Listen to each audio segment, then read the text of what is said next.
Hi students, welcome back to our science online class. Before going to our class, let us recollect our previous section. What is our chapter name? Yes, Cascades of Life. What are the points we discussed? Yes, we discussed about the microorganism and microscope. So, we now know that the microscope is used for viewing very small objects. So, today we are going to study about cell, the basic unit of life. In page number 9 of your textbook, there is an experiment to do with microscope. Collect water samples from harvested fields, canals, ponds, etc. and take a drop of these on a slide.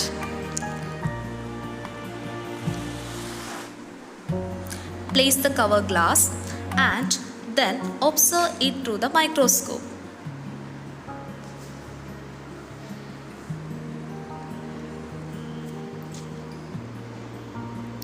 You can see so many microorganisms moving in it.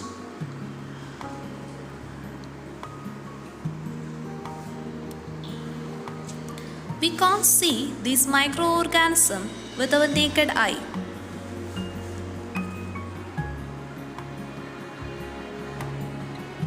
Some of the microorganisms are amoeba. It has no definite shape. Paramecium, slipper-like shape. Euglena. It has a cylindrical shape. Haven't you learned about bacteria and virus? They are also microorganisms. Bacterial infections are caused by bacteria. For example, cholera is caused by the bacteria named Vibrio cholera, and the disease tuberculosis is caused by the bacteria named Mycobacterium tuberculosis. Diphtheria is caused by the bacteria named Corynebacterium diphtheria. Not all bacteria are harmful to us. Some bacteria are useful to us. Example, Rhizobium.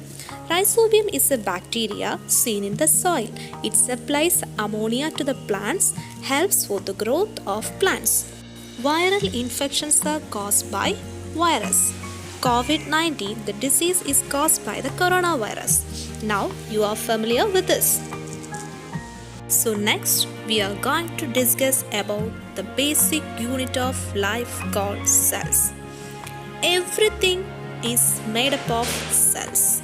Just as walls are made of bricks, a class is made of students, or a book is made of pages.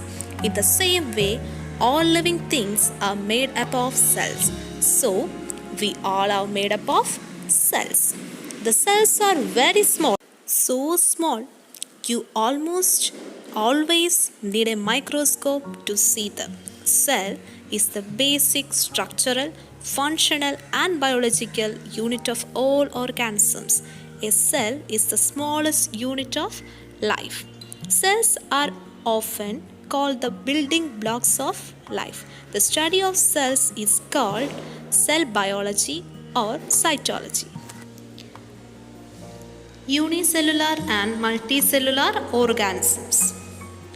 Unicellular organisms are organisms that consist of a single cell. Example, amoeba, paramecium, euglena. Multicellular organisms are organisms that consist of multiple cells. Example, we, the humans, animals, birds, etc.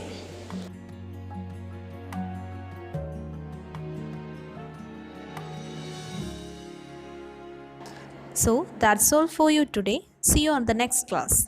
Thank you.